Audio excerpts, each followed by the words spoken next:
주일 오후 예배에 오신 여러분들을 주님의 이름으로 환영하고 축복합니다. 여러분들은 편지를 자주 쓰시나요?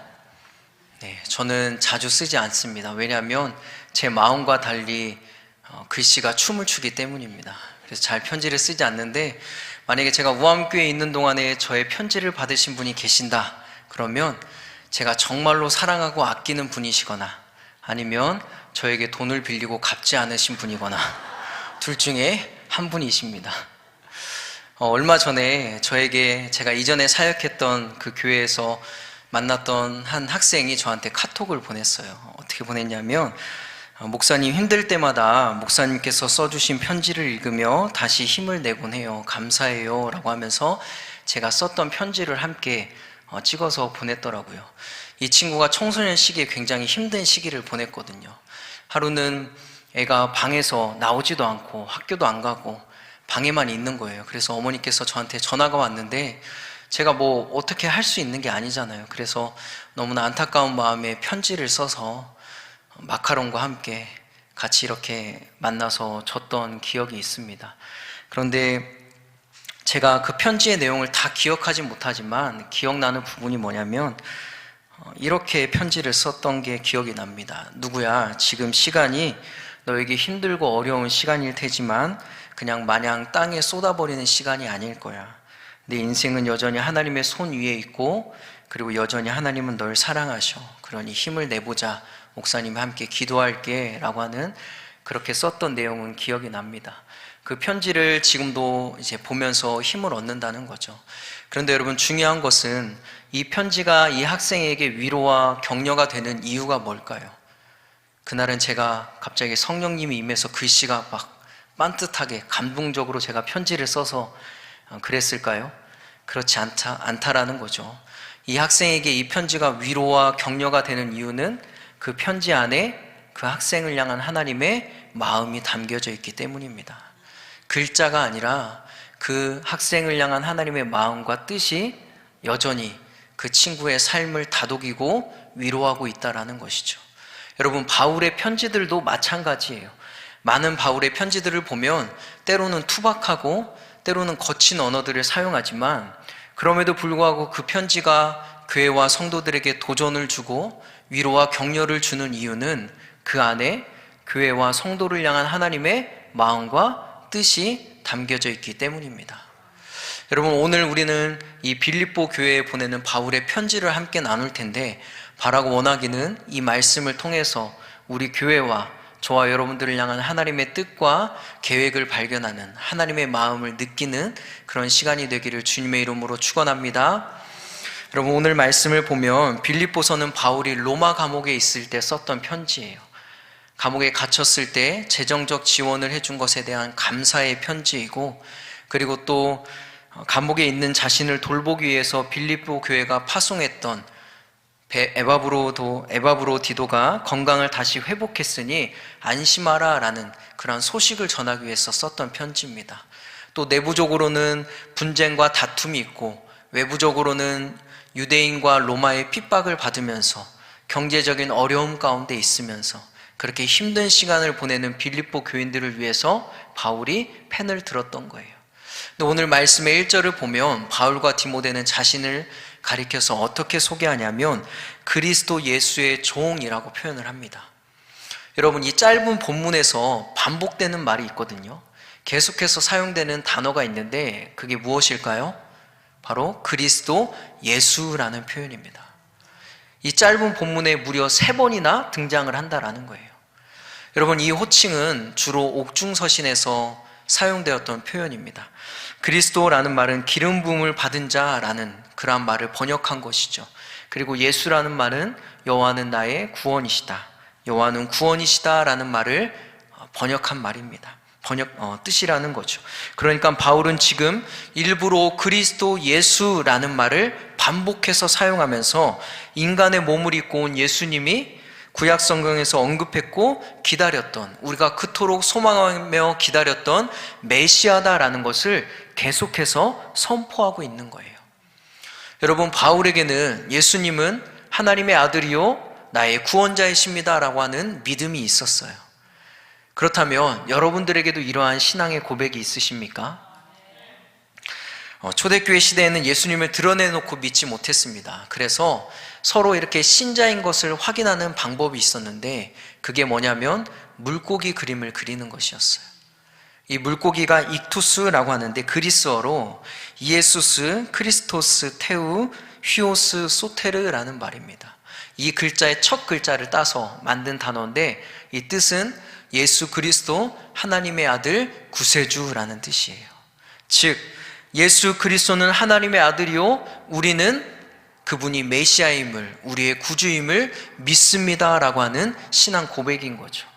그래서 이런 시장 같은 데 만났을 때, 서로 모르는 사이가 만났을 때 이제 발로 바닥에 물고기 그림을 그리는 거예요. 그럼 상대방이 그것을 이해하고 똑같이 발로 물고기 그림을 그리면 이제 서로 신자인 것을, 예수 그리스도를 믿는 그런 그리스도인이라는 사실을 서로 그렇게 확인했다라는 것이죠. 여러분, 이게 무엇을 의미하는 것일까요?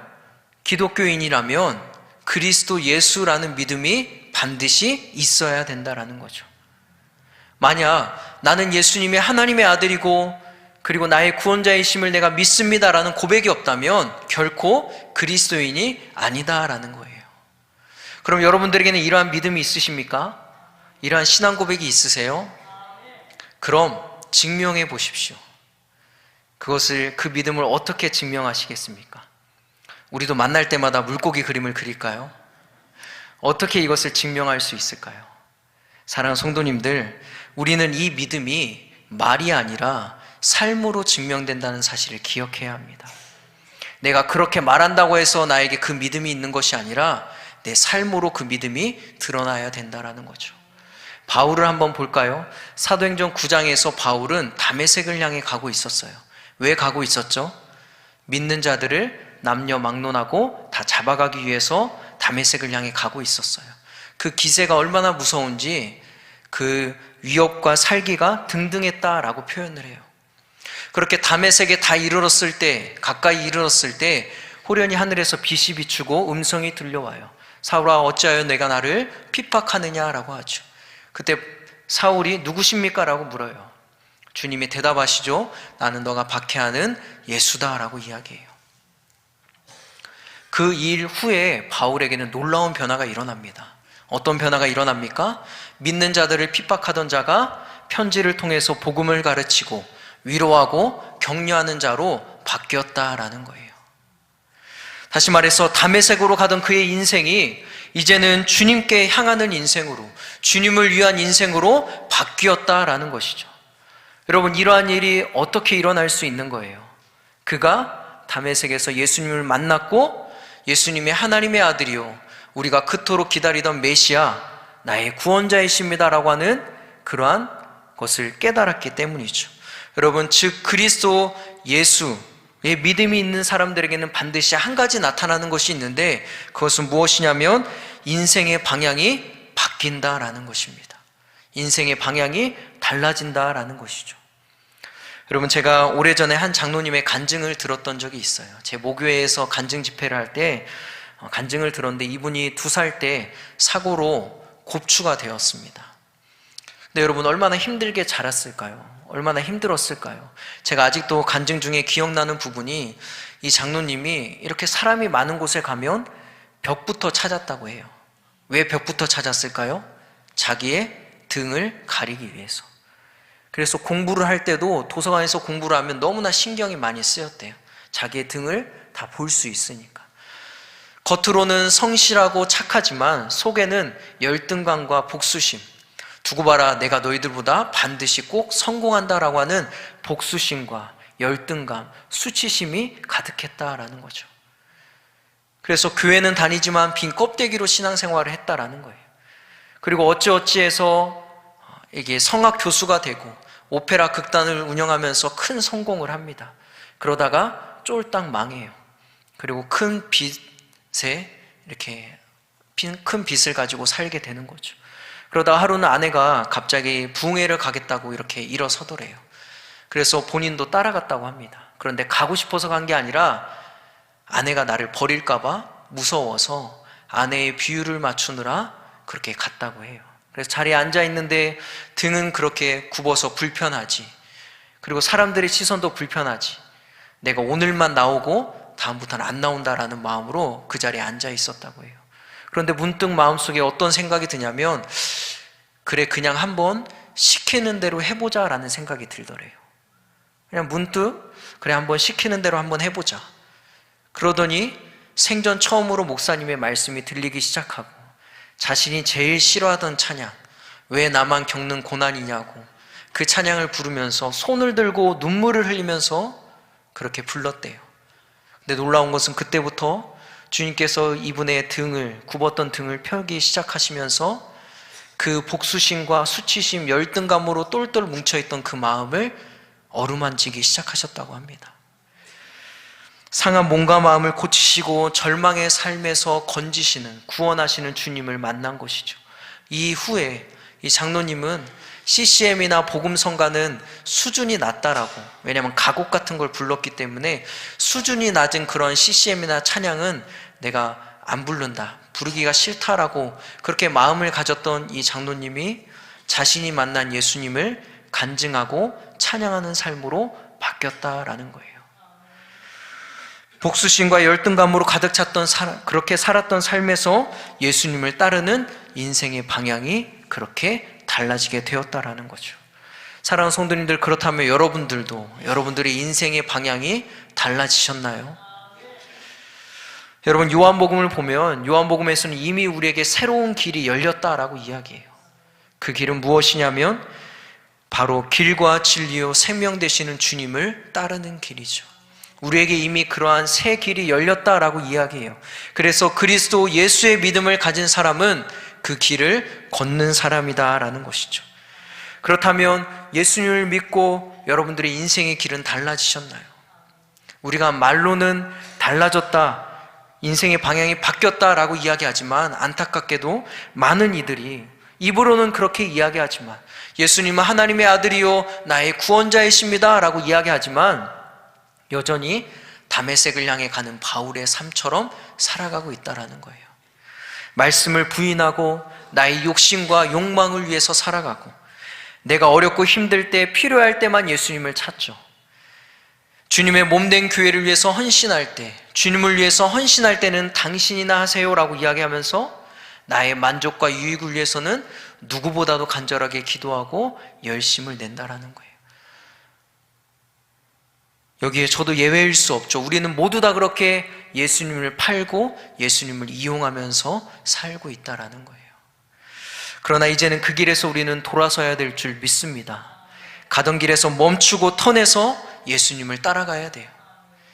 그냥 따라가는 척 하는 것이 아니라 진정으로 예수님은 하나님의 아들이요 나의 구세주입니다라는 믿음의 고백을 가지고 주님을 따르는 인생이 되기를, 그런 저와 여러분들이 되기를 간절히 소망합니다.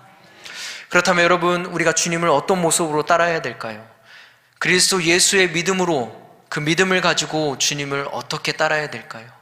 그 첫 번째는 바로 종이 되어 살아가는 것입니다. 오늘 말씀을 보면 바울과 디모데는 자신을 가리켜 그리스도 예수의 종이다라고 이야기해요. 여러분, 이 종은 노예라고 생각하시면 돼요. 그냥 노예와 다를 바가 없어요. 그럼 여러분, 노예는 어떤 존재입니까? 노예는 자기의 주장이 없고 자기의 결정권이 없고 오직 주인의 뜻에 완전히 복종하는 게 노예죠. 그것이 노예입니다. 여러분, 바울이 그런 삶을 살았거든요. 바울이 그런 사람이었습니다. 사도행전 16장에 보면 바울이 현재 터키 지역인 소아시아 서쪽에서 복음을 전하고 있었어요. 그런데 밤에 환상을 보게 되는데 마게도냐의 사람이 건너와서 우리를 도우라라고 이야기해요. 그런 환상을 보게 됐죠. 하지만 바울은 소아시아 서쪽에서 동쪽으로 가서 복음을 전하기를 원했어요. 그런데 성령께서 그 길을 막으시고 지중해를 건너야만 갈 수 있는 땅으로 지금 가라고 말씀하시는 거예요. 그때 바울은 어떻게 했을까요? 성경을 보면 그가 환상을 보았을 때 곧 마게도냐로 떠나기를 힘썼다라고 이야기해요. 여러분, 여기서 곧이라는 것은 무슨 의미를 가지고 있냐면 바울과 일행이 그 환상을 보자마자 망설임 없이 떠나기를 결심했다라는 거예요. 망설이지 않고 주저하지 않고 떠나기를 작정했다라는 것이죠. 왜 그렇습니까? 결정은 주인이 하는 것이고 자기는 그 결정에 복종하는 사람이기 때문이죠. 여러분, 이렇게 종은 자기의 삶이 없는 거예요. 내가 하고 싶은 말이 있고 하고 싶은 일이 있다고 해서 다 할 수 있는 것이 아니에요.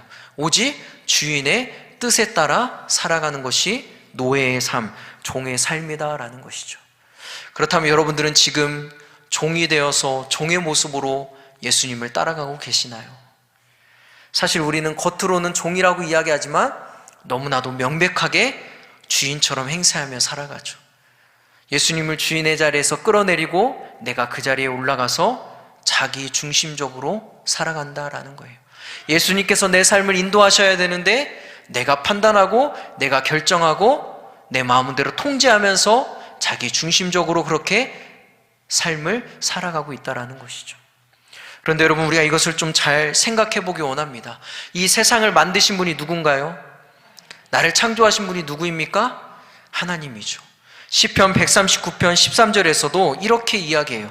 주께서 내 내장을 지으시며 나의 모태에서 나를 만드셨나이다 라고 분명히 선포해요. 여러분, 맞죠? 이 세상은 우연히 생겨난 것이 아니라 하나님께서 이 세상을 창조하셨어요. 여러분, 우리는 내 힘으로 태어난 것이 아니라 하나님께서 나를 만드신 거죠. 우리는 어렸을 때, 아기였을 때부터 내 힘으로는 살아갈 수 없는 존재였다라는 거예요. 하나님이 나를 만드셨고 이곳에 보내셨기 때문에 우리가 존재한다라는 것이죠.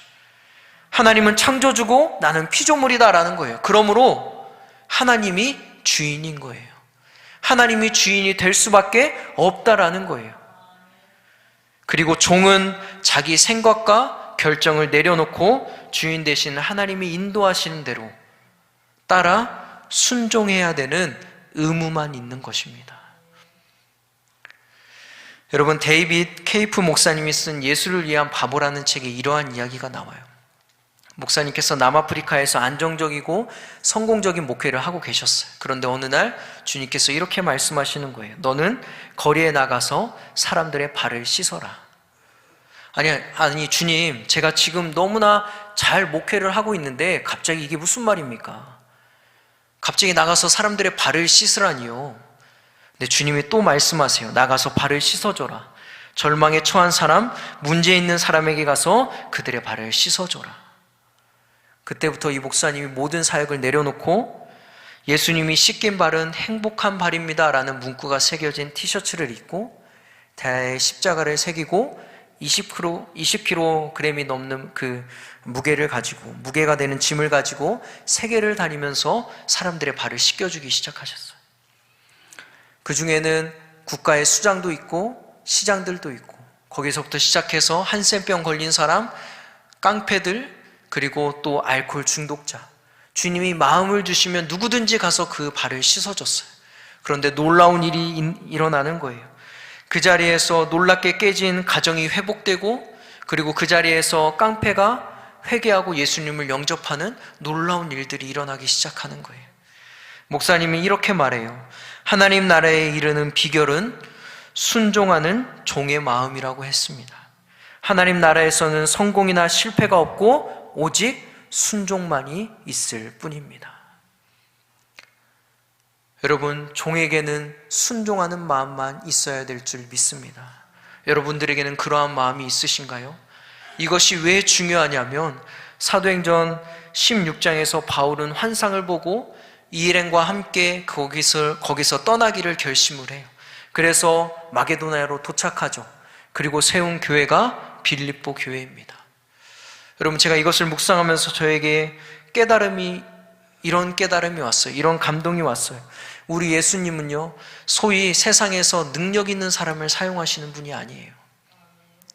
예수님이 사용하시는 사람은 기꺼이 자신을 종으로 드리고 종이 된 모습으로 순종하며 살아가는 사람들, 그 사람을 사용하여서 교회를 세우고 하나님의 역사를 펼쳐가신다라는 사실이에요. 능력은 중요하지 않아요. 왜 그래요? 우리 예수님께 능력이 있기 때문에. 그래서 능력은 중요하지 않다라는 거예요. 누가 종이 되어서 종의 마음으로 순종하며 살아가는지, 그것을 통해서 우리 주님은 교회를 세우시고 하나님의 역사를 일으킨다라는 거예요. 저에게 질문이 되더라고요. 그렇다면 나는 주님 앞에 목사가 아니라 종이 되어서 나를 드리고 있나? 여러분들은 어떠신가요? 여러분들은 주님 앞에 집사, 장로, 권사, 목사, 부자, CEO, 박사로 서 있으신가요? 아니면 종이 되어서 종의 모습으로 주님을 따르고 계신가요? 여러분, 이제 우리는 그만 주인의 자리에서 내려와야 합니다. 내가 생각하고 내가 결정하고 내가 이끌어가는 나 중심의 삶에서 돌이켜야 되는 것이에요. 그리고 나는 주님의 것임을 기억하고 그리스도의 뜻에 완전히 복종하며 따라가는 저와 여러분들이 되기를 간절히 소망합니다. 오늘 말씀을 보면 여러분 인상적인 것이 있어요. 사도 바울은 편지에서 자신을 소개하기를 사도라고 표현을 하거든요. 다른 곳에서는 그렇게 표현하는데 오늘 빌립보서에서는 사도라는 말이 등장하지 않아요. 왜 그럴까요? 아마도 빌립보 교인들과는 충분한 신뢰관계가 있어서 내가 굳이 사도권을 변호하지 않아도 충분한 신뢰관계가 있기 때문에 아마 말하지 않았을 거예요. 그런데 바울이 사도라고 이야기하지 않은 중요한 이유가 또 한 가지 있어요. 그 이유는 무엇이냐면 그것은 자신을 표현하기에 종으로도 충분했기 때문입니다. 나는 예수님의 종이다. 예수님이 말씀하신 일을 하고 명령하시는 말을 하는 사람이다. 나는 그런 사람이다. 자기를 소개하는데 이것만으로 충분했다라는 거예요. 여러분, 우리도 그와 같아야 될 줄 믿습니다. 나를 소개하는데 어디 교회 누구입니다. 내가 얼마나 봉사를 많이 했습니다. 내가 누구입니다. 이러한 것으로 나를 소개하는 것이 아니라 나는 예수님의 종입니다. 이 표현 하나로 충분한 삶이 되어야 될 줄 믿습니다. 여러분, 기억하기를 소망해요. 종이 되지 않으면 결코 우리 주님을 따라갈 수 없습니다. 저와 여러분이 그리스도의 종이 되어 신실하게 주님을 따라가는 그러한 저와 여러분들이 되기를 주님의 이름으로 축원합니다. 여러분, 두 번째로 그리스도 예수의 믿음을 가지고 주님을 따르는 인생은 성도의 삶을 살아가는 거예요. 오늘 말씀을 보면 바울과 디모데는 그리스도 예수 안에서 빌립보에 사는 모든 성도 또한 감독들과 집사들에게 편지한다라고 이야기하죠.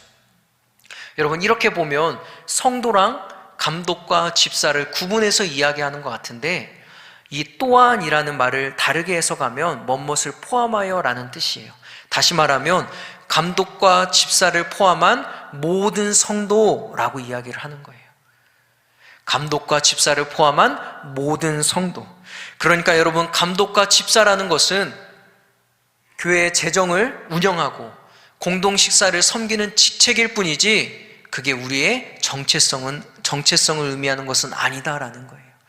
다시 말해서 교회에는 집사도 있고 목사도 있고 권사도 있지만 그것이 우리의 정체성이 아니라는 거죠. 그거는 역할에 따른 분류라는 거예요. 우리의 정체성은 그럼 뭐예요? 하나님 앞에, 주님 앞에 성도다라는 것이죠. 여러분, 직책과 해야 될 일과 우리의 정체성을 헷갈려서는 안 된다라는 거예요. 그거는 그냥 우리의 역할일 뿐이지 주님께서 우리에게 말씀하시는 정체성은 성도다라는 거예요. 여러분, 성도가 무엇입니까? 성도는 거룩한 사람들입니다. 거룩한 사람들이라는 것이 무엇을 이야기해요? 우리 주님께서 특별한 목적으로 구별해서 세운 사람들이다라는 거예요. 특별한 목적을 가지고 선별해서 세운 사람들. 출애굽기 19장 6절의 말씀을 보면 애굽을 탈출한 이스라엘 백성들에게 이렇게 말씀하세요. 너희가 내게 대하여 제사장 나라가 되며 거룩한 백성이 되리라. 너는 이 말을 이스라엘 자손에게 전할지니라. 여러분, 하나님께서 이스라엘 백성들을 제사장의 나라로 살게 하기 위해서 거룩한 백성으로 삼았다라고 이야기해요. 특별한 목적을 위해서 성도로 삼았다라는 거죠. 그런데 우리가 이것을 좀 깊이 묵상해 보기 원해요. 여러분, 이스라엘 백성들이 성도가 된 것은 그들이 다른 민족들보다 뛰어나서가 아니에요. 그들이 도덕적으로 흠없어서 성도가 된 것이 아니라는 거죠. 거룩한 백성이 된 것이 아니라는 거예요. 그럼 무엇 때문에 이들이 하나님 앞에 성도로 세워질 수 있었을까요? 신명기 7장 7절에서 8절은 그 이유를 이렇게 이야기합니다. 저와 여러분들이 교독할 건데 여러분들이 먼저 읽겠습니다. 시작.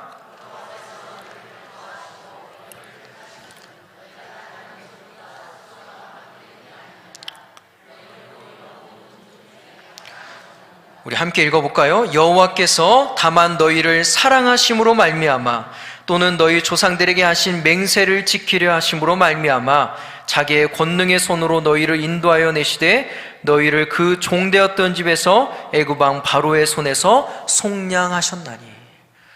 여러분, 이스라엘 백성들이 성도가 된 이유는 하나님의 사랑 때문이고 약속을 잊지 않으시는 하나님의 신실하심 때문이에요. 이것을 우리는 뭐라고 고백하나요? 은혜라고 고백하죠. 우리도 마찬가지라는 거예요. 사랑하는 성도님들, 우리가 성도가 된 것은 하나님의 은혜예요. 하나님의 사랑 때문이고 보이지 않지만 변하지 않으시는 하나님의 신실하심 때문입니다. 그래서 우리가 성도가 된 것이죠. 성도라는 말은 하나님의 것으로 구별되어서 그분의 사랑과 은혜를 받는 그분의 백성이다라는 뜻이에요. 여러분, 그러니 우리가 하나님께서 주님이 우리를 성도로 세워줬을 때 이것이 얼마나 감격적이고 얼마나 감사한 일인가요? 얼마나 기쁜 일인가요? 우리 주님이 나를 성도로 부르셨다는 그 사실 때문에 우리는 날마다 주님을 찬양하고 감사하는 삶을 살아야 될 줄 믿습니다. 그런데 여러분, 사실 현실에서는 그렇지 않죠? 누군가 나에게 성도라고 이야기하면, 누구누구 성도님이라고 하면 기분이 여러분 어떻습니까? 약간 어짠치 않습니까? 안 그런가요? 왜 그렇습니까? 나는 집사인데 왜 나를 성도라고 부르지? 나는 권사인데 왜 나를 성도라고 부르지? 여러분, 왜 그렇게 생각하죠? 왜 그런 반응을 보이죠? 성도라는 말이 집사도 못된 사람들을 성도라고 부르는 것이라고 착각하고 있기 때문이에요. 여러분, 착각하지 마세요. 성도는 하나님께서 특별하게 구분해서 특별한 목적을 가지고 구별해서 세운 사람들이에요. 근데 우리가 착각하고 오해하는 것이죠. 그래서 흔히 우리가 최고의 레벨에 도달하면, 집사가 되고 권사가 되면 더 믿음이 좋다라고 착각하는 거예요. 이것을 계급으로 생각해서. 그러나 여러분, 내가 교회에서 어떤 직책을 맡고 있는지는 중요하지 않아요. 그것은 다음의 문제예요. 정말 중요한 것은, 주님이 우리에게 원하시는 것은 나는 하나님께서 특별하게 구별해 세운 거룩한 사람이다 라는 정체성을 가지고 성도의 삶을 살아가는 거예요. 주님이 우리에게 원하시는 것입니다. 타락한 세상에서 나를 구별해 하나님께 드리는 거예요. 잘못된 가치관과 문화가 쏟아져 나오는 이 가운데 함몰되는 것이 아니라 이 가운데서도 하나님의 살아계심을 드러내고 하나님의 영광을 드러내야 된다라는 거예요. 마치 바벨론과 같은 세상, 그 우상이 가득한 세상 속에서 오직 하나님만을 예배하고 하나님과 세상 사이의 중재자가 되어서 이 세상을 변화시켜야 된다라는 거예요. 이것이 성도의 삶이다라는 거죠. 여러분, 제가 대학생이 되고 여러 가지 고민이 있을 때 한 선배가 이런 이야기를 해줬어요. 나도 너처럼 힘들 때 대학교 기도실에서 기도를 하는데 하나님께서 한 환상을 보여주시더래요. 이게 어떤 거냐면 거친 물살을 헤치고 거꾸로 연어가 거슬러 올라가는 거예요. 그 환상을 보여주면서 하나님께서 말씀하시기를 세상의 물결에 휩쓸리지 말고 너도 저 강을 거슬러 올라가는 연어처럼 살아라 라고 말씀하셨다고 해요. 여러분, 이게 성도의 삶이죠. 이게 특별한 목적으로 구별되어서 하나님께서 세우신 우리가 살아가야 될 삶이다라는 거예요. 로마서 12장 2절에서는 이렇게 말하죠. 너희는 이 세대를 본받지 말고 오직 마음을 새롭게 함으로 변화를 받아 하나님의 선하시고 기뻐하시고 온전한 뜻이 무엇인지를 분별하도록 하라. 주님께서 우리를 성도로 부르셨습니다. 강물을 거슬러 올라가는 연어처럼 우리는 세상에 휩쓸리는 인생이 아니라 그 세상을 거슬러 올라가는 저와 여러분들이 되기를 간절히 소망합니다. 그렇게 이 세대를 본받지 말고 하나님의 마음과 뜻을 분별하여 성도의 삶을 살아가는 여러분들이 되기를 간절히 기도합니다. 여러분, 그리스도 예수의 믿음을 가지고 가는 사람들은 그냥 주님을 따라가는 것이 아니에요. 종이 되어 따라가고 성도의 삶을 따라 살아가는 것이죠. 여러분, 그렇게 살기로 다짐하십니까? 결단하십니까? 그렇게 결단하는 우리들에게 오늘 바울은 이러한 축복의 인사를 건넵니다. 바울은 이렇게 이야기합니다. 하나님, 우리 아버지와 주 예수 그리스도로부터 은혜와 평강이 너희에게 있을지어다. 여러분, 여기에서 은혜는 카리스로 기쁨과 즐거움을 이야기하죠. 평강은 전쟁에서 벗어난 평온한 상태, 더 나아가서는 예수님을 나의 구주로 영접하고 아무것도 두려워하지 않고 그것이 무엇이 되었든 간에 무엇이든지 만족하며 평온한 상태를 누리는 것을 이야기를 해요. 여러분, 종이 되어서 성도의 삶을 살아가는 여러분들 가운데 은혜와 평강이 넘치기를 간절히 소망합니다. 그런데 주목할 것은 이 은혜와 평강이 누구로부터 온다라고 이야기합니까? 예수 그리스도로부터 온다라고 이야기하죠. 이 세상은 어느 누구도 노예로 살고 싶지 않아요. 그런 삶을 바보라고 이야기하고 미쳤다라고 이야기하죠. 여러분, 누가 성도의 삶을 살기를 원합니까? 고되고 힘든 삶이죠. 그런데 우리가 그러한 삶을 살아갈 수 있는 유일한 방법은 무엇이냐면 예수 그리스도로부터 오는 은혜와 평강을 누리는 거예요. 그 은혜와 평강을 붙잡고 놓치지 않는 거죠. 그런데 여러분, 이 말에는 바울의 신앙의 핵심이 담겨져 있어요. 바울은요, 한 번도 이 은혜와 평강을 바꿔서 이야기한 적이 없습니다. 평강과 은혜가 너에게 있을지어다라고 이야기한 적이 없어요. 단 한 번도 바꾼 적이 없습니다. 늘 은혜와 평강이 너희에게 있을지어다라고 이야기해요. 이게 무엇을 의미합니까? 은혜가 먼저라는 거예요. 은혜가 있을 때 주님의 평강을 누릴 수 있다라는 것이죠. 그러므로 사랑하는 성도님들, 날마다 주님이 주시는 은혜 가운데 거하는 여러분들이 되기를 간절히 소망합니다. 그렇게 했을 때 우리가 성도와 종의 삶을 온전히 살아갈 수 있다라는 거예요. 그래서 여러분, 우리가 예수의 종으로 성도로 주님을 따르는 우리 모두가 되기를 원합니다. 그렇게 결단하며 나아가는 여러분들에게 주 예수 그리스도의 은혜와 평강이 있기를 주님의 이름으로 축원합니다.